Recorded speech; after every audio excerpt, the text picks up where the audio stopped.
se ha metido en un marrón muy gordo. ¿Qué coño es esto, Lucía? Ni Dios la ha visto. La chica está ahí. ¿Dónde ha sacado todo esto? Son regalos que me trae ella. ¿Y quién es? La sirvienta.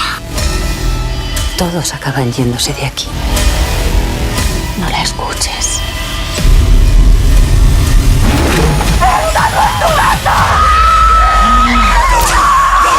El mensajero está listo. Ya está aquí. ¡Déjala!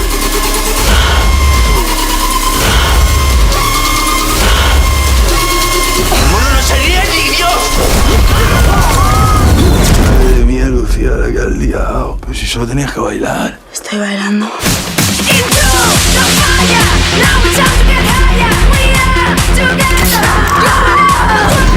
Por fin ha llegado el día.